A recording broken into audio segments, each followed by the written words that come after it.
సౌలుని అయితే అసలు కొట్టలేదు కూడా. కొట్టల, ఒక్క వార్నింగ్, జస్ట్ ప్రత్యక్షమే ఒక్కటే ఒక వార్నింగ్ ఇచ్చాడు. మరి తన పిల్లల్ని చంపుతున్నాడు, కొడుతున్నాడు, చెరసాళ్ళకి ఈడుస్తున్నాడు, పిచ్చి పిచ్చి పనులన్నీ చేస్తున్నాడు. సహించాడు సహించాడు, హింసను సహించి సహించి సహించి మధ్యాహ్నం ఎండవేళ ఈ జామునండి ఇంకా కాసేపటికి కుర్రోడు పోతున్నాడు దమస్కుకి, అక్కడున్న క్రైస్తవులను హింస పెట్టడానికి. సరిగ్గా మధ్యాహ్నం ఎండ మామూలుగా ఉండదో ఆ ఎండ కంటే మించిన ప్రకాశంతో కనపడ్డాడు. ప్రకాశమానమైన వెలుగు. మామూలుగా మధ్యాహ్నం ఎండ అంటేనే తిరుగులేని వెలుగు, దాన్ని కూడా మించిపోయేంత వెలుగు. ఆ వెలుగులో నిలబడ్డాడు. వేశాడు ఒక్కటే కేక, సౌలా సౌలా సౌలా సౌలా సౌలా, నన్ను ఎందుకు హింసిస్తున్నావు, నన్ను ఎందుకు హింసిస్తున్నావు, నన్ను ఎందుకు హింసిస్తున్నావు. ఆ స్వరంలో ఆ గద్దింపుకి గడగడ్డాడు. ప్రభువా నీవెవరు అన్నాడు. ప్రభువా నీవెవరు అన్నాడు.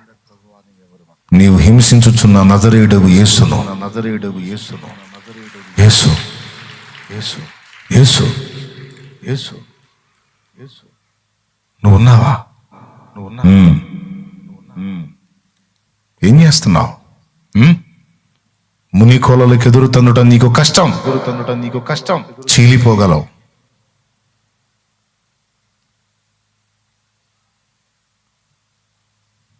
ఇంక సౌండ్ లేదు సౌలుకి. లే లే లే, లేచి దమస్కుకు వెళ్ళు, అక్కడ ఏం చేయాలో నేను చెప్తాను పో అన్నాడు. ఒక్కటే ఒక దర్శనం, ఒక్కటే ఒక వార్నింగ్. దయామయుడు మూవీలో సౌలా సౌలా సౌలా సౌలా, మనిషిని మనిషిగా ప్రేమించమన్నాను, ఒక చెంప కొడితే రెండవ చెంప చూపమన్నాను. నా ఈ నూతన నిబంధనలో ప్రేమ జ్యోతి నీకు కనబడలేదా సౌలా?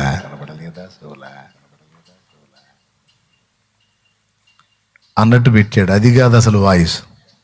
అదే వాయిస్లో సౌలా సౌలా, మునికోలకి ఎదురుతుండడం నీకు కష్టం సౌలా అని ఉంటాడా? ఆ మాట ఉంది, మరి బైబిల్ మొత్తం చదవాలి. డైలాగ్ అట్టలేదు, ఏదో మన ఫీల్ కోసం అట్ట పెట్టారు. అది కాదు అసలు వార్నింగ్. పెద్ద కేక. ఇందాకేసానే, ఇప్పుడు మళ్ళీ వేస్తే అదురుకుంటారు, అందుకని ఇట్లా ఏనా సౌలా సౌలా సౌలా సౌలా సౌలా, నన్నెందుకు హింసించుచున్నావు, నన్నెందుకు హింసించుచున్నావు.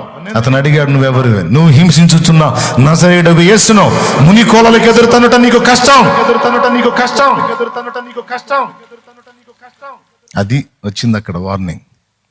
సౌలా సౌలా కాదు, సావు కొడతానని వచ్చాడు లైన్లోకి. దేవునికి స్తోత్రం కలుగును గాక. హల్లెలూయా. అయిపోయింది మొత్తం. ఇక సౌలు కాస్త షేకు మస్తాన్ అయిపోయాడు. ఇక షేకు స్టార్ట్ అయింది. గడగడ గడగడ వణికిపోతున్నాడు ఆ దర్శనానికి.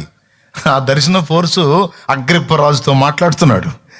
అగ్రిప్ప రాజా, ఆకాశము నుండి నాకు కలిగిన ఆ దర్శనమునకు నేను అవిధేయుడును కాక అన్నాడు. అపోస్తులు 9లో ప్రత్యక్షత, 26లో అగ్రిప్పతో మాట్లాడుతున్నాడు.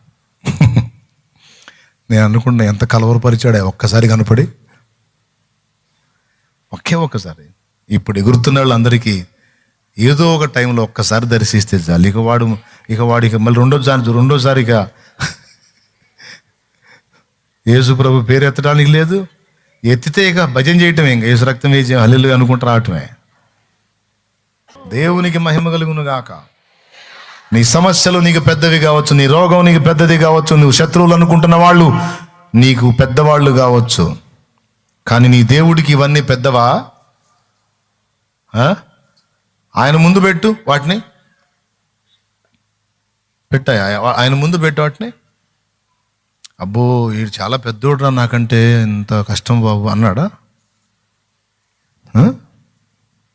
అసలు ఆయన ముందు నిలబడగలిగే దమ్మి ఒడుకుంది అసలు నాకు అర్థం కాదు.